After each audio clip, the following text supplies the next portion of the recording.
యేసే పరిష్కారం Bible study కార్యక్రమం ప్రేక్షకులందరికీ యేసుక్రీస్తు వారి కృపగల నామమున వందనాలు. ప్రభువునందు ప్రియా దేవుని బిడ్డలారా, నేటి దినము బ్రదర్ కారుపాటి శ్యాన్సాగర్ గారి ద్వారా వచన ధ్యానములను ఆది కాండము నుండి ధ్యానం చేసుకుందాం. మీరందరూ బైబుల్తోనూ నోట్బుక్తోనూ సిద్ధపడి ఉంటే బ్రదర్ కారుపాటి శ్యాన్సాగర్ గారు ప్రార్థన చేసి ఈ దినపు వాక్య పరిచర్య చేస్తారు. ప్రభువునందు ప్రియమైన దేవుని బిడ్డలారా, ఈ రాత్రికాలపు వాక్య భాగం కొరకు సహకారాన్ని ఇస్తున్న కుటుంబం పెదపాడు గ్రామము నుండి ఒక విశ్వాసి గారి కుటుంబం సహకారాన్ని ఇస్తున్నారు. ఈ కుటుంబాన్ని ప్రభువు దీవించినట్లు ప్రార్థించండి. మమ్మల్ని మిక్కిలుగా ప్రేమిస్తున్న మా ప్రియ తండ్రి, మీకు వందనాలు.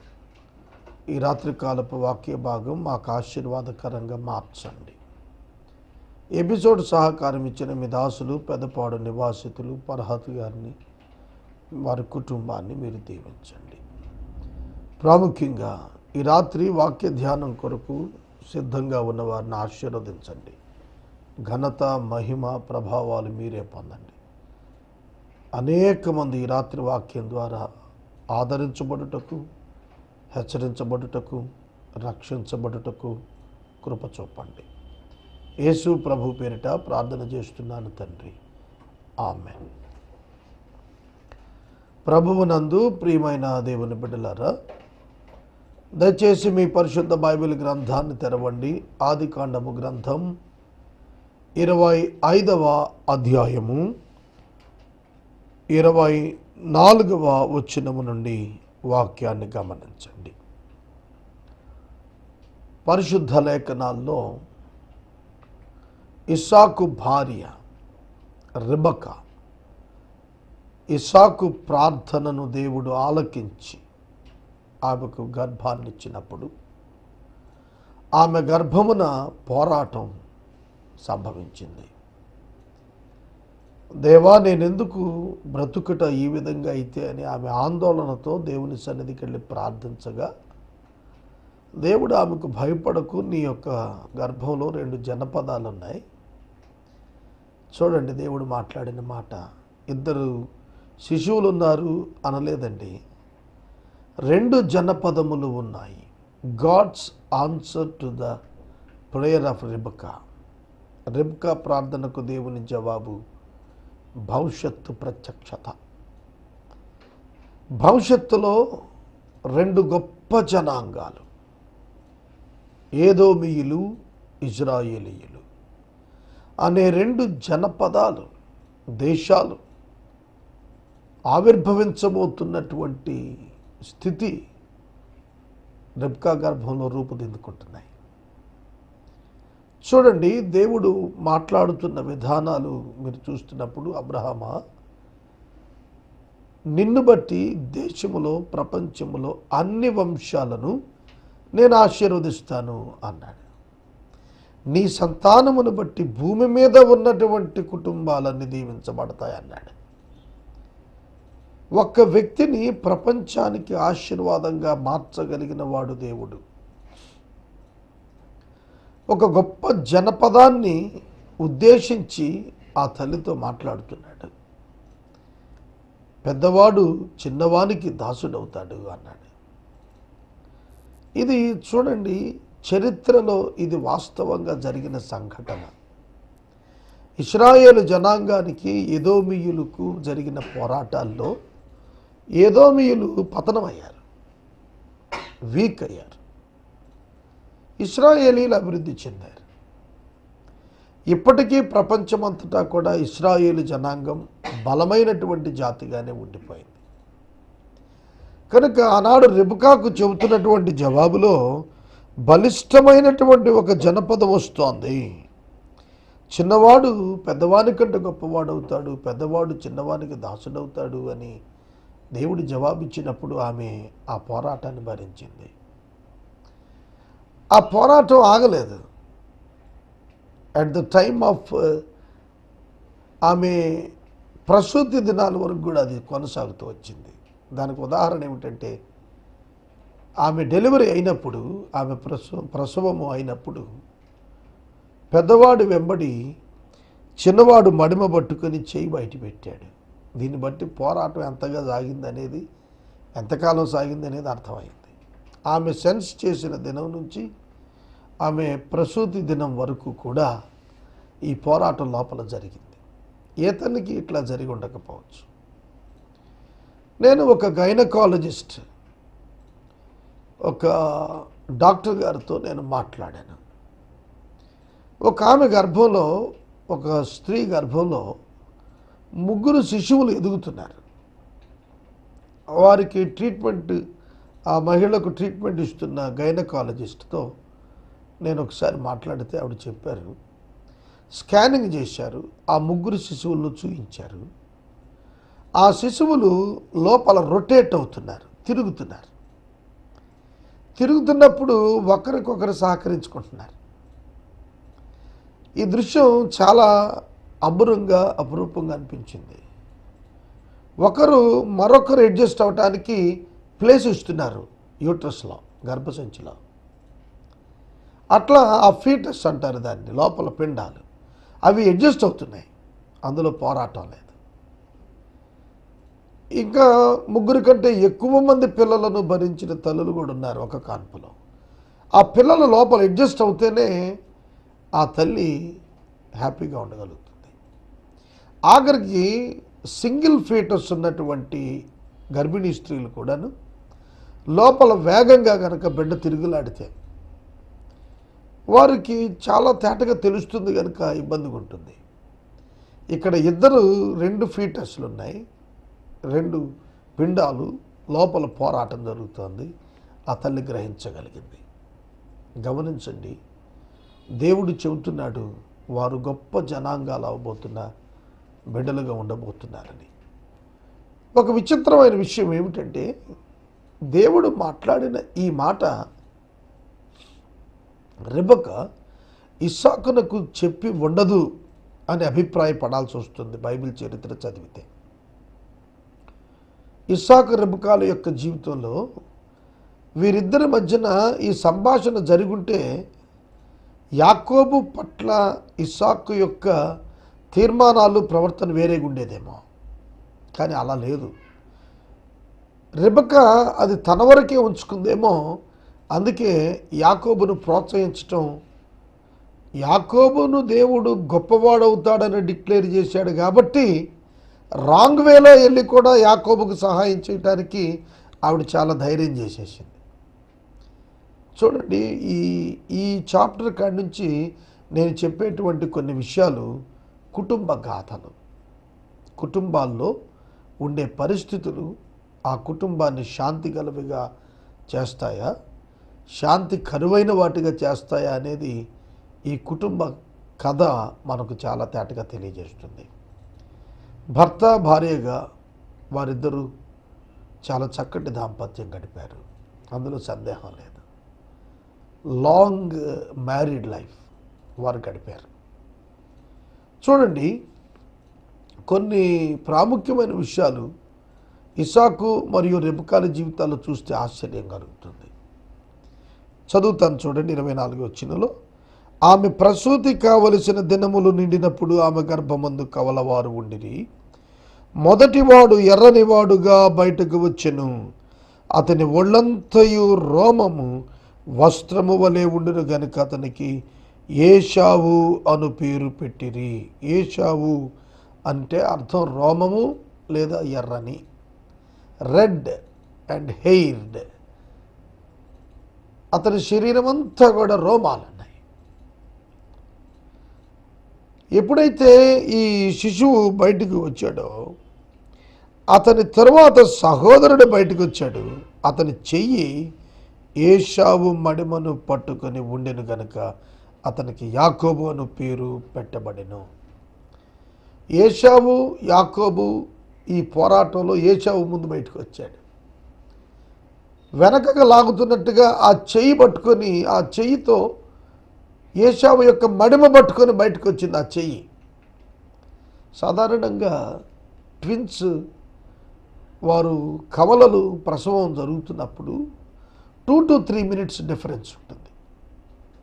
మొదట పెయిన్స్ వచ్చి ఒక బిడ్డకు తల్లిగారు జన్మించిన తర్వాత మరలా 2-3 మినిట్స్ తర్వాత మరలా పెయిన్స్ వస్తాయి.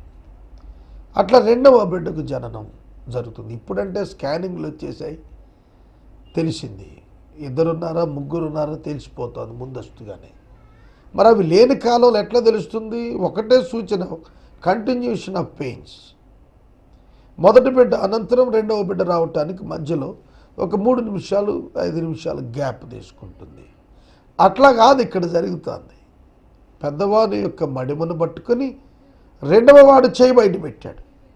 ఇద్దరు ఏజ్ ఒకటే, ఒక 10 మినిట్స్ డిఫరెన్స్, అంతకంటే ఎక్కువ ఉండదు.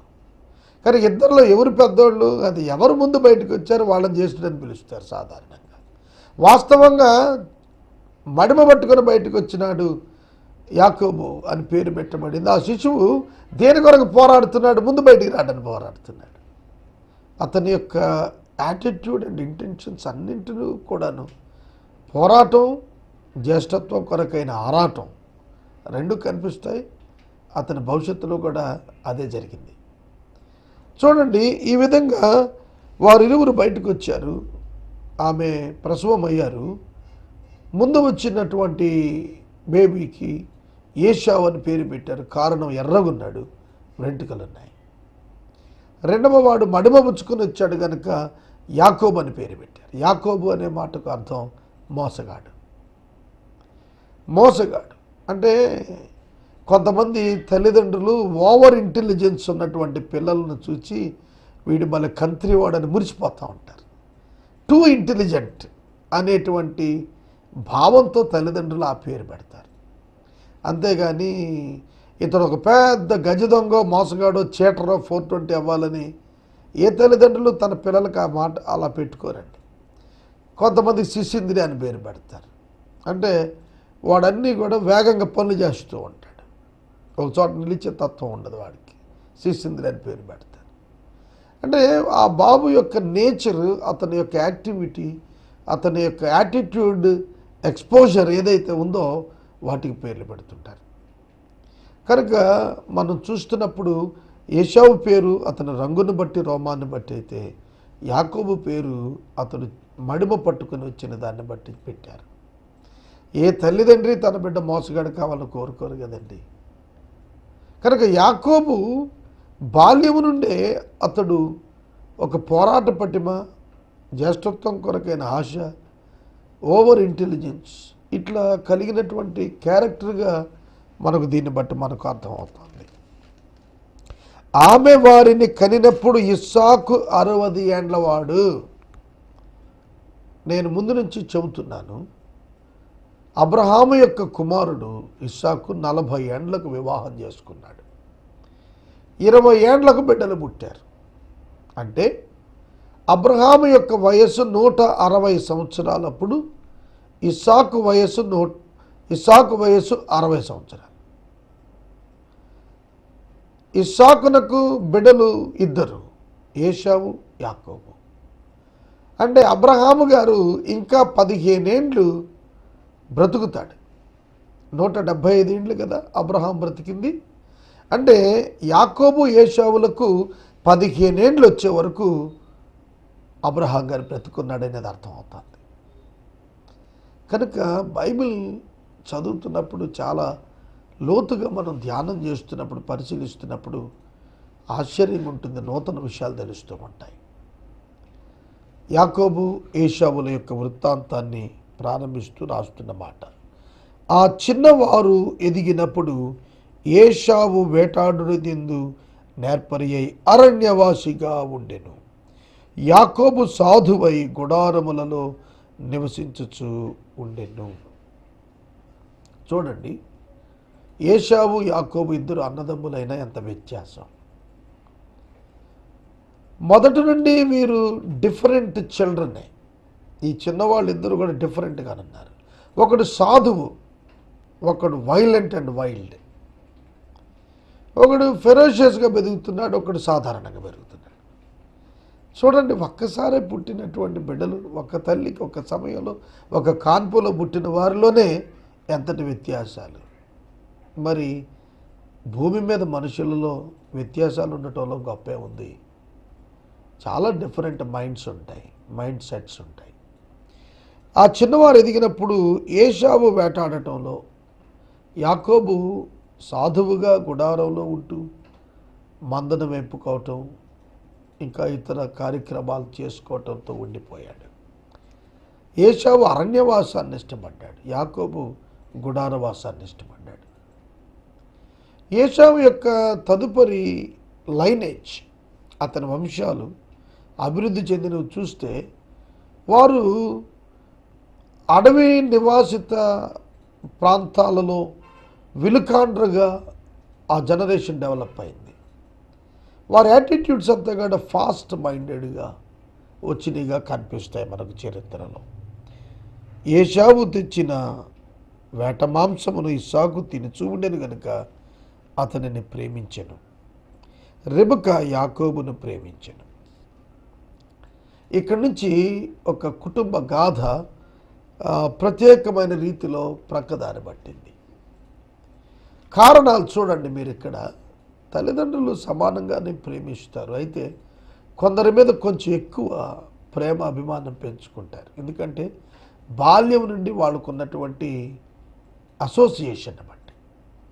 సాధారణంగా తండ్రికి పెద్ద కుమారుడితో ఎక్కువ ఇంటిమసీ ఉంటుంది. ఎందుకంటే కుటుంబంలో తన సంతానంలో పెద్దవాడు తన బాధ్యతల్లో భాగం పంచుకోవటం, తన తరువాత కుటుంబంలో పనులు అందుకోవటం, డెసిషన్ మేకింగ్ తీసుకోవటం ఇవన్నీ చేస్తుంటాడు. చిన్నవాళ్ళు సాధారణంగా ఇంట్లో ఉండి తల్లి పక్కన చేరి ఉంటారు. అయితే తల్లి ఆ చిన్నవాడిని చూస్తూ పెద్దవాడు తండ్రితో వెళుతూ పని చేసుకుంటుండగా ఈ చిన్నవాని యొక్క కార్యాలను బట్టి మురిసిపోతూ అతని పట్ల అసోసియేట్ అవుతూ ఉంటారు. కనుక సాధారణమేది తండ్రి పెద్ద కుమారుణ్ణి, తల్లి చిన్న కుమారుణ్ణి అసోసియేట్ అవటం అనేది ఎక్కువగా జరుగుతూనే ఉంటుంది. దాన్ని బట్టి పెద్ద కుటుంబాల్లో వ్యత్యాసం తగాదా వచ్చేంత పరిస్థితులు రాకపోయినా కొంచెం అభిమానం అనేది బిడ్డల్లో ఒకరి పక్షంగా ఒకళ్ళకి కొంత ఉండే అవకాశం ఉందనటానికి చరిత్ర ఈ కుటుంబాన్ని మనకు జ్ఞాపకంగా మిగిల్చింది. ఇస్సాకు ప్రేమించాడు ఏశావుని, ఎందుకంటే ఏశావు వేటాడి మంచి మాంసం తీసుకొచ్చి భోజనం తెచ్చి ఇస్సాకు గారికి పెడుతుండేవాడు. సాధారణంగా సైకాలజీ ఆఫ్ హ్యూమన్ బీయింగ్స్, మనుషుల యొక్క మనస్తత్వాన్ని గురించి మేల్ ఫిమేల్ క్యారెక్టర్స్ సైకాలజీని మేజర్ 10 పాయింట్స్తో సైకాలజిస్టులు రాశారు. వాటిని నేను చదివాను. వైఫ్ అండ్ హస్బెండ్ అనే ఆస్పెక్ట్లో వాళ్ళు చదివినప్పుడు హస్బెండ్ అంటే పురుషుడు, భర్త సాధారణంగా భోజన ప్రియుడై ఉంటాడనేది సైకాలజిస్టులు చెప్పారు. భోజన ప్రియుడు, పురుషుడు భోజన ప్రియుడికి ఉంటాడు. ఏ పురుషుడైనా సరే మంచి భోజనం తినాలని ఆశపడతాడు. కనుక ఇస్సాకు భోజన ప్రియుడు. భోజన ప్రియుడు అంటే ఏదో గొంతు వరకు తిని పరిస్థితి అనేది కాదు ఇక్కడ అర్థం. తిండిపోతని కాదు అర్థం. భోజన ప్రియత్వం వేరు, తిండిపోతుతనం వేరు. గ్లటన్ అది వేరు. ఇక తింటమే బతుకు, కడుపే దేవుడు, అది తిండిపోతాను. కానీ ఇష్టమైంది తినటం భోజన ప్రియత్వం. కనుక ఇష్టమైన ఆహారాన్ని ఏశావు వెలుగాడు కాబట్టి మంచి కొవ్వున వేట మాంసం తెచ్చేవాడు, అది రుచిగలది. అది తిని అతని మీద అభిమానం పెంచుకున్నాడు. చిన్నవాడు సాధారణంగా తల్లి దగ్గర ఉన్నాడు, గుడారాల్లోనే ఉన్నాడు, మందలున్నాయి, వ్యవసాయం ఉంది, వాళ్లకు పనోళ్ళు ఉన్నారు, ఒక హోమ్లీ లైఫ్ అతను లీడ్ చేస్తున్నాడు. కనుక మదర్ ఇప్పుడు పక్కనే ఉన్నటువంటి తన సొంత కుమారుణ్ణి రెబెకా గారు ఆ అబ్బాయిని ప్రేమించింది, ఎక్కువ ఇష్టం, అతని పట్ల ఆపేక్ష ప్రేమ ఎక్కువ అధికంగా ఆ చిన్న కుమారుడి మీద కలిగి ఉంది. కనుక ఒకనాడు యాకోబు కలగూర వంటకము వండుకొనుచుండగా ఏశావు అలసిన వాడై పొలములో నుండి వచ్చి, నేను అలసి ఉన్నాను, ఎర్రగా ఉన్న దానిలో కొంచెము దయచేసి నాకు పెట్టుమని అడిగాను. అందుకు అతని పేరు ఏదోము అనబడిన. ఏదోము అంటే రెడ్ అని అర్థం. ఏదోము అనబడిన. అందుకు యాకోబు, నీ జ్యేష్ఠత్వము నేడు నాకిమ్మని అడుగగా ఏశావు, నేను చావబోచున్నాను కదా, జ్యేష్ఠత్వం నాకెందుకని. యాకోబు నేడు నాతో ప్రమాణము చేయమని అతడు యాకోబుతో ప్రమాణము చేసి అతని జ్యేష్ఠత్వం అమ్మివేయగా యాకోబు ఆహారమును చిక్కుడుకాయల వంటకమును ఏశావుకిచ్చెను. అతడు తిని త్రాగి లేచిపోయాను. అట్లు ఏశావు తన జ్యేష్ఠత్వమును తృణీకరించెను. సోదరుడా, సోదరి, అసలు కీలకమైనటువంటి అంశం ఇదే.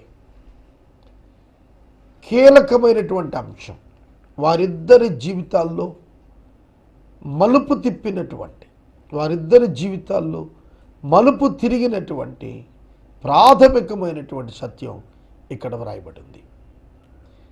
నేత్రాశ, శరీరాశ, జీవపు డంబము అనేవి దేవుని వలన కలిగేవి కాదు, అవి అపవాది వలన కలుగుతాయి. ఏదైనా వనములో హవ్వకు ఆ పండును గూర్చి అపవాది చెప్పినప్పుడు నేత్రాశ, శరీరాశ, జీవపు డంబం కలిగాయి. ఆ కూర ఎర్ర ఎర్రగా ఉండెను, నేత్రాశ. చూడగానే తినాలనిపించింది, శరీరాశ. జీవపు డంబం, నేను చచ్చిపోతున్నాను, నాకెందుకు ఈ జ్యేష్ఠత్వం. చూస్తున్నారా, అపవాది శోధిస్తాడు. యాకోబు పత్రిక 1వ అధ్యాయంలో ఒకడు శోధించబడుతున్నప్పుడు దేవుని చేత శోధించబడుతున్నానని అనకూడదు. ఏలయనగా ఒకడు తన స్వకీయ దురాశల వలన మరులు కల్పబడిన వాడై ఏడవబడి శోధిస్తున్నాడు. అతని శోధన it's not from external, it's from internal. బయట నుండి కాదు మనిషి శోధించబడేది, లోపల నుండి. చూడండి, కొన్ని పండ్లు చూస్తే మనకు తినాలనిపిస్తుంది, అది పండ్లు తప్పు కాదండి. ఆకలి తీరిపోతే ఆ పండ్లు చూస్తే ఏమనిపించదు మనకు. కనుక వ్యామోహం, కోరిక, ఇష్టం, ఆశ అనేది పండ్లను కాదు, పండ్లను బట్టి కాదు, మన మనసును బట్టి. హౌ యు రెస్పాండ్, నువ్వు ఎట్లా రెస్పాండ్ అవుతావు అనే దాన్ని బట్టి. కనుక ఈ రాత్రికాలం నేను మనవి చేస్తున్నాను, how you respond to the things. ఏశావు యాకోబుల చరిత్ర, ఈ మాటలు మళ్ళా నేను రేపటి దినం ఇంకొంచెం డీటెయిల్డ్గా నేను జ్ఞాపకం చేస్తాను. జ్యేష్ఠత్వపు హక్కు అంటే ఏమిటి, ఈ హక్కు వలన ఏం కలుగుతుంది, ఎటువంటి ఆధిక్యత వస్తుంది, అలాగే దేవుని యొక్క ప్రణాళికకు దీనికి ఏదైనా సంబంధం ఉంటుందా? అంటే పెద్ద కుమారుడిగా పుడితే ఆశీర్వాదాలు వచ్చేస్తాయా, మిగతా వారికి ఆశీర్వాదాలు రావంటారా? ఎట్లా దీన్ని అర్థం చేసుకోవాలి? It's a long story. దీనిని నేను రేపటి వాక్య ధ్యానమునకు తీసుకొని వస్తాను. ఏశావును గురించి కొన్ని విషయాలు మీకు చెప్పాలి బైబిల్లో. అలాగే యాకోబుని గురించి మనం రిపీటెడ్గా స్టోరీలో చదువుతూ వెళ్తాము. కనుక ఏశావు ఇక్కడ మనకు ఇక్కడ ఉన్నటువంటి మాటలలో అతని యాటిట్యూడ్ను రేపటి దినం జ్ఞాపకం చేస్తాను. ఈ రాత్రి కాలపు ఎపిసోడ్ కొరకు సహకారం ఇచ్చిన కుటుంబం పెద్దపాడు గ్రామం నుండి ఒక విశ్వాసి గారి కుటుంబం సహకారం ఇస్తున్నారు. ఈ కుటుంబాన్ని ప్రభువు దీవించునుగాక. మనము ఇంతవరకు బ్రదర్ కారుపాటి శ్యామ్ సాగర్ గారి ద్వారా వచన ధ్యానములను ఆది కాండము నుండి ధ్యానం చేసుకున్నాం. ఈ కార్యక్రమం ద్వారా మీరు పొందుకొనుచున్న ఆత్మీయ మేలులు ఒక ఉత్తరం ద్వారా మాకు తెలియచేయండి. మీ ప్రార్థనా మనవులు మాకు తెలియచేస్తే ఏసే పరిష్కారం కార్యాలయంలో ఏర్పాటు చేసిన ప్రత్యేక ప్రార్థనా శిబిరంలో మీ కొరకు ప్రార్థిస్తాం. మీ కుటుంబ పక్షంగా ఒక ఎపిసోడ్ ప్రసారం చేయాలనుకున్నారు మాకు తెలియచేస్తే మా సిబ్బంది మీ గృహాలను దర్శిస్తారు. ముగింపు ప్రార్థన ఆశీర్వాదాలతో ఈ కార్యక్రమాన్ని ముగించుకుందాం. ప్రార్థన చేసుకుందాం. మీ ప్రార్థనలో ఎపిసోడ్ సహకారులు రేపటి నుండి కావాలి, దయచేసి జ్ఞాపకం చేసుకోండి. అలాగే ఏసే పరిష్కారానికి కలుగుతున్న ఆటంకాలు, శ్రమలు, ఆర్థిక ఇబ్బందులు, వీటన్నింటిలో మేము ధైర్యంగా సేవ చేయటానికి మా కొరకు ప్రార్థన చేయండి. ప్రార్థించుకుందాం. మమ్మల్ని మిక్కిలిగా ప్రేమిస్తున్న మా ప్రియ తండ్రి, మీకు వందనాలు. ఈ రాత్రికాలం కార్యాలయంలో మీరిస్తున్న ఆర్థిక పరిస్థితులను బట్టి, ఒత్తిడిని బట్టి మీకు మేము సమీపంగా రావడానికి సహాయం చేస్తున్నందున వందనాలు. పెదపాడు నివాసితులు ఇచ్చిన సహకారాన్ని బట్టి వారిని దీవించండి. ఎపిసోడ్ సహకారాలను లేవనెత్తండి. కొవ్వూరు, చింతలపూడి ప్రాంతాల్లో 24 గంటల ప్రసారాలు ఇస్తున్నారు ప్రభువా, మీ కృతజ్ఞతలు. ఇది కొనసాగించడానికి వనరులను పంపండి. నజరేయుడైన యేసు నామములో వేడుచున్నాము తండ్రి, ఆమెన్. మన తండ్రి అయిన దేవుని ప్రేమ, కుమారుడైన యేసయ్య కృప, పరిశుద్ధాత్మదేవుని యొక్క అన్యోన్య సహవాసం సదా మనందరికి తోడై ఉండును గాక. ఆమెన్.